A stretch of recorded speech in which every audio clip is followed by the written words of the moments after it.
So when you're looking at this whole sort of images of Hawaii that drive tourism in the 20th century, they're generated by outside sources. They're generated by Hollywood. Prior to that, they're generated by basically the East Coast literary business, and so they're not ever based here. And some of the paradoxes you get, and this makes it significantly different than is another place. If you look at some place like Paris, or even Rome or someplace, the stereotypes of the place are in part grounded in the place. And so there's a lot of Paris that's stereotyped, but there's almost invariably a significant part of it that's actually based in the reality of Paris as an urban, hub for the last 500 years.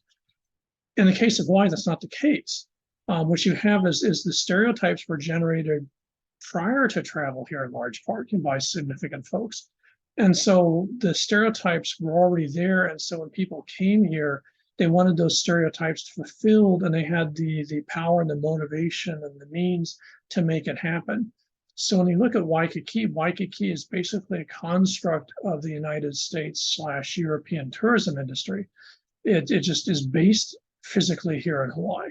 And that's why, the beach of Waikiki. Well, the beach of Waikiki is actually a mud flat. The beach is actually imported sand originally from Kailua side of this island, later from Molokai, and now it's dug up from right outside of Wailuku and Maui. And in fact, they dig up a Hawaiian Chinese cemetery every time they put in, sand in Waikiki, which is one reason why the sand disappears. There's, geologically and physically, there's no reason for sand to be in Waikiki. And so what you do is you construct a fake beach because the expectations are such that if you're in Hawaii, it has to be a sand beach and it has to be there with the palm trees. So you plant more palm trees. You get rid of the Hawaiian palm trees because they're not attractive enough, and you replant them with Samoan palm trees, which have more fronds. And so you again replace what you've got because what you have isn't of interest. It's what people's expectations are that has to be fulfilled. And a good example would be this. Here's the Moana Hotel. Good example of classic Waikiki construction. One of the early ones. And again, when you look at it, it's on one hand actually a giant version of the Campbell Estate, which was just down the beach. But also, it's also intended to be an enormous mansion. So if you notice, it doesn't have functionality as a hotel as much as it sort of implies, with the pillars and everything else. It implies a level of sophistication, cost, etc., which again is important because the audience is middle class. And so the folks that are going to stay at the Moana are folks that don't live in houses like this normally, but they want for a short period of time to aspirationally be wealthy, to pretend they live in mansions in California or Seattle, since it was largely a West Coast audience that they were tapping. And that was the Waikiki. Waikiki was based on the middle class desire to emulate their, quote, social betters, which in the case of the West Coast would be pretty much Hollywood and your moneyed elites in places like Seattle and San Francisco. And so this looks like the wealthy mansions that you're going to find on the West Coast, except this is a hotel. It's a place where you pay for a period of time to stay there, and they've got staff that make you feel special because for that period of time, you are special because you paid to be treated to be special. And this is tourism at its finest. You want to make sure that you've got the visual imagery that the population expects. And these visual imageries, ironically, were largely driven by Hollywood. So when you look at this landscape, which I think is the Grand Wailea in Maui, what you're actually looking at is a Hollywood movie set from the 1930s and 40s. And so what you've got is almost every piece of vegetation here is imported. Here's one Hawaiian palm tree, but most of the palm trees here are, again, Samoan palms. Here's date palms. The bougainvillea, which is from the South Pacific. All the rest of this vegetation, torch ginger and stuff like that, is actually from Southeast Asia or the Americas. But what you do is this is the expectation of Hawaii based on the visual imagery generated by other places, supposedly labeled as Hawaii. So when people come here, even today, their expectations for what the Hawaiian landscape looked like is going to be based on these stereotypes that now existed for almost a century and a half. And that's what you have to deliver if you're going to be successful in the tourism business in Hawaii. Again, as I mentioned in the last podcast, The other thing that you have, and this again makes Hawaii unique, most locations don't market their culture. To a certain extent, French culture is marketed when you go to Paris, but Parisians are notoriously supposed to be rude. I don't think they are, but that's the stereotype. New Yorkers are notoriously supposed to be rude. And so in most places, you don't actually market the social behavior value system of the folks there. It's the location or something about it that's supposed to be attractive. In Hawaii, by contrast, the folks that are labeled as Hawaiians to the tourism industry are an enormous part of what is seen as the stereotype of Hawaii. And so Hawaiians are absolutely central to the tourism stereotype of Waikiki and the Hawaiian tourism industry in general, something the tourism industry has always been at great lengths to sort of avoid actually talking about. But tourism would end here in a minute if Hawaiians somehow, were able to just sort of walk from tourism, because tourism here is not based on location. Tourism here is based on a whole ethos of stereotypes, and a lot of those stereotypes are people's behaviors. We're seen as Hawaiian values of aloha, et cetera, et cetera. And here you see a classic Tim, Reese, whatever Reese's name is, one of these images that they sell by the tons in Waikiki of the quote Hawaiian unquote. And again, has very little to, granted, the lady is sort of in a kahiko hula outfit, sort of. But there's nothing about what you see here that has anything to do with hula as a representational art ritual form. This is purely Western style art for a Western style audience that has a stereotype of Hawaiians. And this is intended as a way to sort of consume and tap on that and then make money from it. So unlike most places, the people here, but specifically what's stereotyped by the mainland /Europe/Asia as Hawaiian culture, is stereotyped here. Notice you don't see locals dressed up in these outfits. You're not, the majority population here, which is not Hawaiian, is not part of the tourism industry. They are actually, of course, the people in the tourism business, but they're not marketed in the tourism business. The tourism business is specifically marketing folks that are quote labeled as Hawaiian, unquote. And this makes us sort of unique. But again, it doesn't have anything to do with the people who are actually here. It doesn't have anything to do with Hawaiian culture. It has to do with the mainland, specifically American stereotypes of Hawaiians, of their stereotypes of Hawaiian values and Hawaiian sense. So again, the Reese picture here has absolutely nothing to do with Hawaii. It has to do with the mainland stereotypes that this picture is designed to capitalize on and consume. So then you notice you see this classically here. Here's an old ad from one of those, week in Honolulu or week in Oahu things. But what you see here is the classic set of sort of packaged images for the mainland. This is Hawaii. You've got the idea that you're an escape. Again, this idea of the 3 to 7 day vacation away from the normal life that you live. So the family can do family stuff together. The idea that you have flowers everywhere, that you have grass everywhere, that you have beach everywhere, that you have the ocean behind it everywhere. You've got friendly, quote, Hawaiians, unquote, there. You've got all sorts of things to do that are exotic and different, but they're not creepy exotic. They're not like wrestling alligators or something like that. It's all very low key, sort of mellow, different, exotic. And this becomes the package of Hawaii. And this is still the package. I'm sure if you went to the brochures right now that Hawaii HTA is packaging, you'll find a set of images. They're updated, but it's the same images in terms of the theme and everything attached to them that you see today. Now, as media changes in the 20th, 21st century, these change along with it. So what you find is by the 1930s, 1940s, as radio becomes a significant part of media consumption, Hawaii very quickly jumps on that. And in fact, one of the most popular radio shows in the world in the 1930s and 40s was Hawaii Calls. Weekly broadcast, what is it, what I've got here, 750 stations worldwide, and specifically markets this is oftentimes called Hapa music, which was largely written in LA, and performed by groups. Sometimes the bands were from here, but in many cases they'd actually have 1 or 2 folks from here and make it sound like it's a Hawaii-based band, when in reality it was actually a band out of stage musicians from LA or something like that. Reinterpreted concepts of hula come up with the awana, what's now called the contemporary or modern hula, is all part of this. The use of the lei, which was very, very rarely used traditionally, and traditional materials for lei are almost never seen today.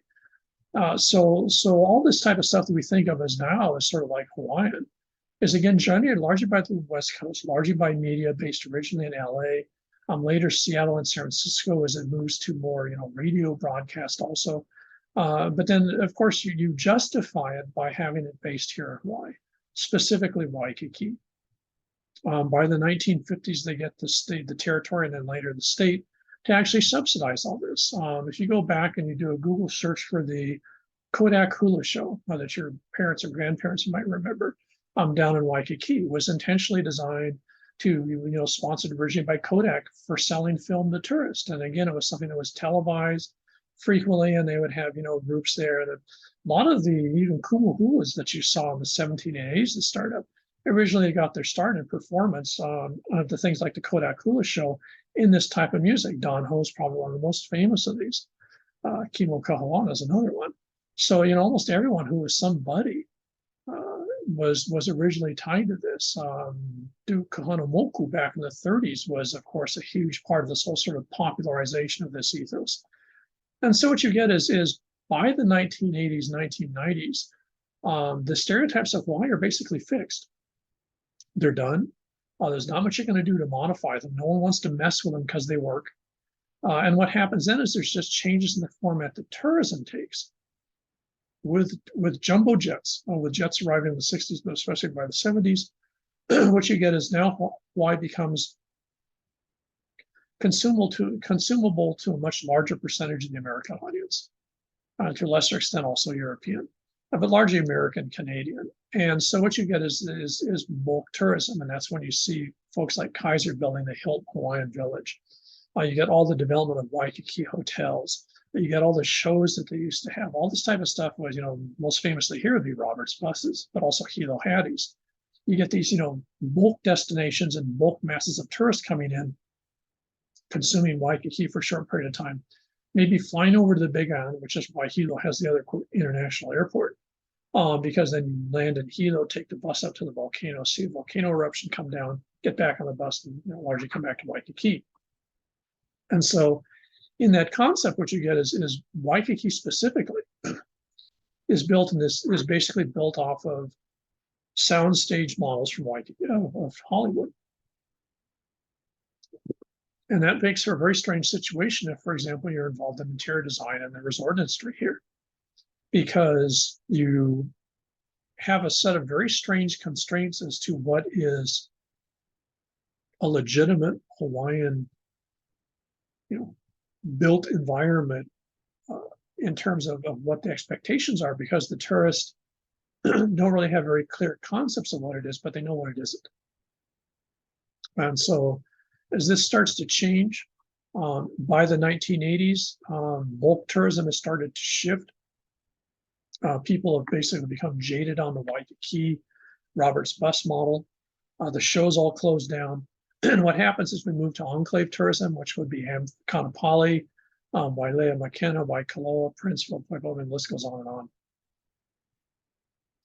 What these offered is a much more controlled experience, if you would, sort of, based on a more Disneyland model. So whereas Waikiki was just seen as sort of chaotic anarchy, what you got here was a much more controlled image and a much more controlled presentation. So one company or one, collection of companies would control the golf course, would control a little shopping center like the one they have at Wailea, would control the hotels and the entertainments and the things that people could do. And so in this way, they could actually make it very careful attempts to keep much closer to the stereotypes that tourists had.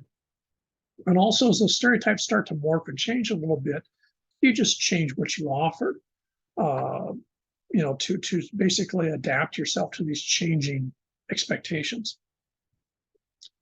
And what happens as part of this then is as people become more upwardly mobile economically, and as Hawaii does such a good job, especially the outer islands, in fulfilling the stereotype that people already had, is people want to experience for extended periods of time. And so you get the timeshare industry in the 70s and 90s. And of course, after the 90s, what you get is the change of environment. Tourism here is the idea of gentrified agricultural homes, which we now consider vacation homes, which are such a huge problem in all the islands. where you get this idea of people purchasing property here and building homes that they live in for very short periods of time of the year as second or third homes. But this allows them to basically avoid the whole sort of tourism package, whether it be Waikiki or the tourism enclave of the 70s and 90s. They got their own place. If you get involved in interior design here and you're doing stuff, you're going to get involved in folks like that. They're one of the major consumers of interior designers here in Hawaii. And again, it's very paradoxical because what you have is these folks are still operating off of stereotypes. But if you think about it, while we have an enormously clear stereotype of Waikiki and what Hawaii is to the tourist presentation, it's very vague when you actually think of what the interior built environment is of a tourist destination. 60s, 70s, and 80s, it would be rattan, flowered prints, et cetera, that falls out of favor. My perception is today it's not really very clear what that is. There's a whole set of just sort of different themes that people are working off of, most of which will seem to attract a lot of sort of compelling arguments to sort of come up with a new common ground, which I suppose on one hand makes it good ground for interior designers that are sort of creative, but it also puts you at high risk of doing something that your clients don't like. And so you end up is basically here what happens is tourism changes, and the huge change that occurs here, so we find it here, that occurs here as with everywhere else globally, is that basically in the 1990s, there's sort of a sea change in the perception of tourism. And this is from the consumer, i.e. the tourist. What the consumer starts to want is the consumer starts to want authenticity. The consumer coming to Hawaii or Paris or any place like that wants to get an authentic experience of that place. Now, mind you, it's not authentic in terms of the reality of it. It's authentic in terms of fulfilling the stereotypes in a more specialized manner.